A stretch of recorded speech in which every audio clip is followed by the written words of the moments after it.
60 సంవత్సరాల్లో అవి పాడుపడిపోయాయి కాబట్టి, శిఖాలు దురాక్రమణానికి అన్యాక్రాంతానికి గురయ్యాయి కాబట్టి వాటిని పునరుద్ధరిస్తాము కనుక ఈ పథకానికి సహాయం చేయండి అని తెలంగాణ ప్రభుత్వం కేంద్రానికి అనేక సార్లు పంపించుకోవడం మాత్రమే కాదు, కేంద్ర జలవనరుల మంత్రి వచ్చి వాటిని ప్రారంభిస్తారు అని కూడా ఒక పథకం తయారు చేసింది. అది జరగనే లేదు, ఆమె రానే లేదు. అది అందుకని ఆమె వస్తుందని ఆగింది. అసలు దానికి ఒక్క రూపాయి కూడా ఇక్కడ కేటాయించలేదు. తెలంగాణ ప్రభుత్వం ఇటువంటి వాటర్ గ్రిడ్ గురించి శ్రీనివాస్ రెడ్డి గారు చెప్తున్నారు. వాటర్ గ్రిడ్ లేదా తెలంగాణ కొత్తగా ఏర్పడింది కాబట్టి, తెలంగాణ 60 ఏళ్లుగా ఒక వివక్ష గురైంది కాబట్టి, అన్యాయానికి గురైంది కాబట్టి, తెలంగాణ ప్రజలకు, తెలంగాణ ప్రభుత్వానికి, తెలంగాణ ఆర్థిక వ్యవస్థకు చేయవలసిన అనేక వసతులు కల్పించడం, నిధులు కేటాయించడం అనేక ఉంటాయి. అవేవి కూడా ఈ బడ్జెట్లో లేవు. మరి ఏముంది బడ్జెట్లో?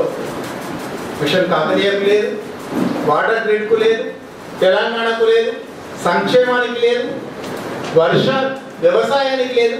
మరి ఏముంది? ఇవి కొంచెం తెలంగాణ మాత్రమే కాదు ఈ బడ్జెట్ అన్యాయం చేసింది. దేశవ్యాప్తంగా మధ్యతరగతికి, దిగువ మధ్యతరగతికి, సాధారణ ప్రజానీకానికి, నిరుపేద ప్రజానీకానికి అందరికీ కూడా ఈ బడ్జెట్ మొండి చేయింది. ఏ ఒక్క వర్గానికి, ఉన్నత వర్గాలకు తప్ప, పెట్టుబడిదారులకు తప్ప, దేశాల సంపన్నులకు తప్ప, బహుళజాతి సంస్థలకు తప్ప ఈ బడ్జెట్లో మేలు అనేది ఇంకెవరికి లేదు. ప్రారంభించడమే ఆయన ఒక మామూలుగా ఆర్థిక శాఖ మంత్రులకు ఈ మధ్య ఒక ఫ్యాషన్ మొదలైంది. ఏదో ఒక ఉర్దూ గజల్ కోట్ చేసి, లేదా ఒక సంస్కృత శ్లోకం కోట్ చేసి, చిదంబరం గారు అయితే ఒక తమిళ తిరువள்ளுవరదో ఎవరిదో సూక్తి కోట్ చేసి దాని నుంచి చెప్తారు. ఈయన కూడా బడ్జెట్ ప్రారంభంలోనే నేను పూలు పెంచదలిచాను, పూల తోటను తయారు చేయదలిచాను, కానీ చాలా ముళ్ళు ఉన్నాయి. ఎవరు కల్పించారయ్యా ముళ్ళు? ముళ్ళు తీయడానికి శక్తి ఉందా లేదా నీకు? ముళ్ళు తీయడానికి శక్తి ఉన్నదని 17 లక్షల కోట్ల బడ్జెట్. నిజానికి ముళ్ళు తీయడానికి ఎంత శక్తి ఉన్నదంటే, ఇంత శక్తివంతమైన ప్రభుత్వం ఏమైనా చేయదు, కానీ ఆ పనులు చేయలేదు. ఆయన ఏ ముళ్ళు తీశాడంటే, బహుళ జాతి సంస్థలు ఈ దేశంలో ప్రవేశించడానికి, పెట్టుబడిదారులు ఈ దేశంలో ప్రవేశించడానికి, ఈ దేశ మార్కెట్లను కొల్లగొట్టడానికి, ఈ దేశ సహజ వనరులను కొల్లగొట్టడానికి ఎక్కడైనా ముళ్ళు ఉంటే అవి తీయడానికి ప్రయత్నం చేశాడు. ఆ ముళ్ళ గురించి ఆయన మాట్లాడుతున్నాడు. కై కాంటే హై అన్నాడు. కై కాంటే హై అంటే ఎక్కడి కాంటే హై? 4-5 నిజానికి చాలా వివరంగా మాట్లాడారు. 95 నిమిషాల ఉపన్యాసం, ప్రతి వాక్య ఖండన చేయొచ్చు, కానీ అంత సమయం లేదు కాబట్టి కొన్ని విషయాలు మాత్రమే చెప్తాను. ఆయన ఎంత ఆశ్చర్యకరంగా, ఆకర్షణీయంగా మాట్లాడతారంటే, ఆయన చాలా చోట్ల ఆయన పీపీపీ గురించి మాట్లాడుతున్నాడు. అంటే పబ్లిక్ ప్రైవేట్ పార్టిసిపేషన్ అని ప్రపంచీకరణ విధానంలో భాగంగా వచ్చింది. ప్రభుత్వ రంగాన్ని ప్రైవేట్లకు అప్పచెప్పడం కోసం ఒక భాగస్వామ్యం అనే పేరుతో వచ్చింది. ఆయన PPP has to be revisited అన్నాడు. అబ్బా చాలా బాగుంది. రీవిజిట్ అంటే మామూలుగా ఇంగ్లీష్లో ఉన్న అర్థం ఏమంటే దీన్ని సమీక్షించాలి అని. రీవిజిటెడ్ అని కామా పెట్టి రీవైటలైజ్డ్ అన్నాడు. సమీక్షించడం అంటే బలోపేతం చేయడం, సమీక్షించడం అంటే తప్పులు తొలగించడం కాదు, దాన్ని ఇంకా పెద్దది చేయడం. అటువంటి చాలా చమక్కులు చాలా ఉన్నాయి. కానీ వాటికన్నా కూడా మొదటి నుంచి చివరి వరకు కూడా పెట్టుబడులను ఆకర్షించడం ఎట్లా, పెట్టుబడులను పెంచడం ఎట్లా, పెట్టుబడులు రావడానికి ఉన్న అడ్డంకులను తొలగించడం ఎట్లా, ఇదే ఆయన చాలా ప్రధానంగా చెప్తూ పోయాడు. పెట్టుబడులకు దానికదిగా వ్యతిరేకించాలని నేనేం అనడం లేదు. పెట్టుబడి ఎందుకు రావాలి?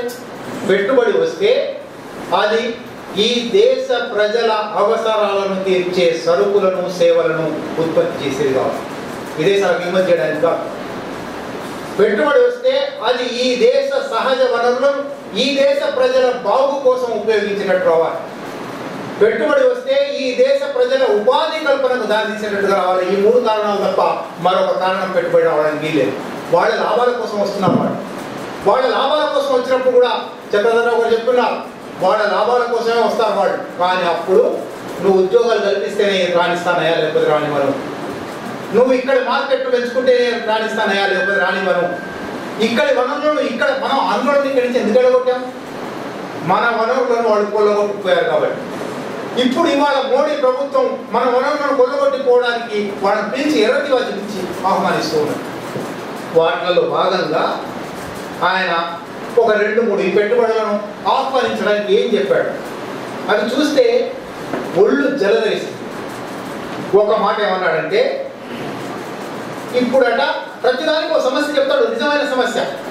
పెట్టుబడులు రావడానికి, పరిశ్రమలు రావడానికి, వ్యాపార సంస్థలు రావడానికి అనుమతులు తీసుకోవడం అనేది పెద్ద సమస్య అయిపోయింది వాళ్ళకు. వాళ్ళు వచ్చి ప్రభుత్వాన్ని అడగాలి, ప్రభుత్వంలో 1 శాఖను కూడా కాదు 10 శాఖలను అడగాలి, పర్యావరణ అనుమతి దొరకదు, ఫారెస్ట్ అనుమతి దొరకదు, ఇటువంటి చాలా సమస్యలు ఉన్నాయి. అందువల్ల పెట్టుబడులు రావడం లేదు. కాబట్టి నేను ఏం చేయదలుచుకున్నానంటే నియంత్రణ వ్యవస్థ, రెగ్యులేటరీ మెకానిజం అనే మాట 2-3 సార్లు వాడాను. రెగ్యులేటరీ మెకానిజం చాలా ఇబ్బంది పెడుతుంది వాళ్ళను. ప్రజలకు ఇబ్బంది గురించి ఆయనకి ఏం పట్టదు, పెట్టుబడిదారుల ఇబ్బంది గురించి మాట్లాడి కాబట్టి ఈ రెగ్యులేటరీ మెకానిజంను రద్దు చేసే విషయం ఆలోచిస్తున్నాను. అనుమతి లేకుండానే, అసలు వాళ్ళు అడగకుండానే వాళ్ళకి అనుమతి ఇచ్చే విధానం ఆలోచిస్తున్నాను. రెగ్యులేటరీ రిఫార్మ్ లా ఈ సంవత్సరం తేబోతున్నాను. అంటే ఈ దేశంలో ఇక నుంచి అది కాలుష్యకారక పరిశ్రమ అయినా సరే, అది విషపూరిత పరిశ్రమ అయినా సరే, అది ఈ దేశ ప్రజల మూలుగులను పీల్చేసే పరిశ్రమ అయినా సరే ఎవరి అనుమతి అవసరం లేదు, వాడు వచ్చి పెట్టేయచ్చు ఈ బడ్జెట్ అని చెప్తాను. దాని నుంచి ఇంకా కొంచెం ముందు పోదాం. పరిశ్రమ పెట్టడం అయినా కనీసం సరే, పరిశ్రమ అంటూ వస్తుంది, వాడికి ఒక డ్రైవర్ అవసరం అవుతాడు, వాడికి వాచ్మెన్ చౌకీదార్ అవసరం అవుతాడు, కనుక 4 ఉద్యోగాలు వస్తాయి అని అనుకుందాం. అక్కడి నుంచి ఇంకొక అడుగు ముందరికేసాడు వేసి, పెట్టుబడులను ఆహ్వానించాలంటే ఇప్పుడు మనం పెట్టుబడుల మధ్య తేడాలు చూస్తున్నాము, ఈ తేడాను రద్దు చేయాలి అన్నాడు. ఇది కొంచెం వివరంగా చెప్పాలి మీకు, ఎందుకంటే ఇది ఆర్థిక శాస్త్ర పరిభాష. ఫారిన్ డైరెక్ట్ ఇన్వెస్ట్మెంట్ అనే మాట మీరు వినున్నారు. విదేశీ ప్రత్యక్ష పెట్టుబడి అంటే ఈ దేశంలో ఉన్న ఒక సంస్థలోకి లేదా ఈ దేశంలోకి వేరు 49%, 26% ఆంక్షలు ఉన్నాయి. ఈ దేశంలోకి ఒక పెట్టుబడిదారీ సంస్థ వచ్చి ఒక పరిశ్రమ పెట్టి కొన్ని ఉద్యోగాలు కల్పించి కొన్ని వస్తువులు తయారు చేయడం FTA. ఇది కాకుండా ఇంకొకటి ఫారిన్ పోర్ట్ఫోలియో ఇన్వెస్ట్మెంట్ అనేది ఉన్నది, FPI అంటారు. అంటే పోర్ట్ఫోలియో అంటే ఫైల్. ఈ ఫైల్లో స్టాక్ మార్కెట్ షేర్లు ఉంటాయి. నేను లండన్లోనో, న్యూయార్క్లోనో, తైవాన్లోనో కూర్చొని షేర్లు కొనుక్కుంటాను. ఇక్కడ లాభం వస్తే ఇక్కడ షేర్లు కొనుక్కుంటాను, లాభం రాదంటే ఇది తీసి మళ్ళీ ఇంకో చోట అమ్ముతాను. నేను ఆ దేశమే చూడను, ఆ దేశంలోకి పోను, ఒక ఉద్యోగం కల్పించను, ఒక పరిశ్రమ పెట్టను, ఉన్న చోట పోర్ట్ఫోలియో ఇన్వెస్ట్మెంట్ కొంటాను. ఇది వాడు అంటాడు అరుణ్ జైట్లీ, FPIకి FDIకి మధ్య తేడా తొలగిస్తాను, FPIని FDIగా గుర్తిస్తాను. అంటే ఏం జరుగుతుందంటే ఒక్క ఉదాహరణ చెప్తాను. 1998లో ఆగ్నేయాసియా దేశాలు దాదాపు 7-8 దేశాలు కుప్పకూలిపోయాయి. ఎందువల్ల తెలిసిన? FPI వల్ల. ఆగ్నేయాసియా దేశాల స్టాక్ మార్కెట్ల అన్ని కార్పొరేట్ సంస్థల స్టాకులన్నీ న్యూయార్క్ స్టాక్ ఎక్స్చేంజ్లో, లండన్ స్టాక్ ఎక్స్చేంజ్లో ట్రేడ్ అయ్యి అక్కడ వాళ్ళు కొని అమ్మి లాభాలు, దాన్ని అర్థశాస్త్ర పరిభాషలో చెప్పాలంటే ఫుట్ లూజ్ క్యాపిటలిజం అంటారు. అంటే కాలు నిలవని పెట్టుబడి. ఎంతైనా కాలు నిలవదు. పెట్టుబడికైనా మన పెట్టుబడి కూడా రానిద్దాం, కాలు నిలిస్తే 4 ఉద్యోగాలు వస్తాయి. అది కాలే నిలవదు, పెడుతుంది. ఇక్కడ 3 రూపాయలు వస్తాయా, అక్కడ 4 వస్తాయంటే వెంటనే 4కు పోతుంది, అక్కడ 5 రూపాయలు వస్తాయంటే అక్కడికి వెళ్ళిపోతుంది. ఇది ఫుట్ లూజ్ క్యాపిటలిజం. ఈయన FPIని FDIతో సమానం చేయడం అంటే ఫుట్ లూజ్ క్యాపిటల్. ఇంతవరకు నిన్నటి వరకు అరవింద్ కేజ్రీవాల్ గారు ఏమన్నారంటే క్రోనీ క్యాపిటలిజం వచ్చింది ఈ దేశంలోకి, అందువల్ల నష్టపోతున్నాము. ఆశ్రిత పెట్టుబడిదారీ విధానం వచ్చింది. అంటే రాజకీయ నాయకులను ఆశ్రయించి ఉండే పెట్టుబడిదారుల, వాళ్ళ ద్వారా వివరాలు తెలుసుకొని తద్వారా లాభాలు పొందే ఆశ్రిత పెట్టుబడిదారీ. ఇప్పుడు ఆశ్రిత పెట్టుబడిదారీ నుంచి కూడా ఇంకొకటి ముందరికేసి కాలు నిలువని పెట్టుబడిదారీ విధానాన్ని ఈ బడ్జెట్ ప్రవేశపెడుతుంది. ఇది చాలా దుర్మార్గమైన, అంటే 98లో ఆగ్నేయాసియా దేశాల్లో ఏం జరిగిందో అది భారతదేశంలో 2-3 సంవత్సరాల్లో జరగదు. కుప్పకూలిపోతుంది. అంటే ఆర్థిక వ్యవస్థ కుప్పకూలుతుంది, సమాజం కుప్పకూలుతుంది, పెట్టుబడి ఎగిరిపోతుంది. బహుశా ఇందువల్లనే కావచ్చు. ఈ మాట ఏమో ఒక 7-8 వేల పదాలు పోయిన తర్వాత అన్నాడు, కానీ మొదటి 100 పదాల్లోనే ఆయన ఇంకో మాట అన్నాడు. భారతదేశం ఎగిరిపోతుంది అని ప్రపంచం చూస్తూ అని ప్రిడిక్ట్ చేస్తుంది. The world is predicting that India is flying. Flying ఇదొక షైనింగ్ అయిపోయింది, షైనింగ్ అయిపోయి ఇప్పుడు ఫ్లయింగ్ వచ్చింది. ఏమిటి ఫ్లయింగ్? భారతదేశం కాదు ఫ్లై చేసేది, భారతదేశంలోకి రాబోయే పెట్టుబడి ఫ్లై చేస్తుంది. ఫ్లై చేస్తుందని ఆయన ముందే చెప్తున్నాడు. దీన్ని ఫ్రైడియన్ స్లిప్ అంటారు. ఫ్రైడ్ లోపల దాచుకున్న కోరిక కూడా ఎప్పుడో ఒకసారి బయటపడుతుందట. అట్లా ఆయన తర్వాత చెప్పబోయే విషయం ఇప్పుడే బయటపడింది.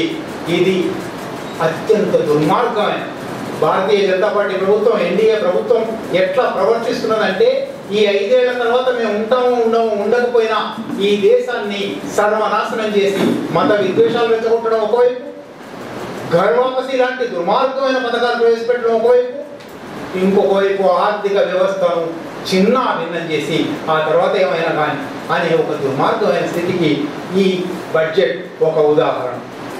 సరే, అక్కడి నుంచి ఇంకా కొంచెం ముందుకు క్షమించాలి.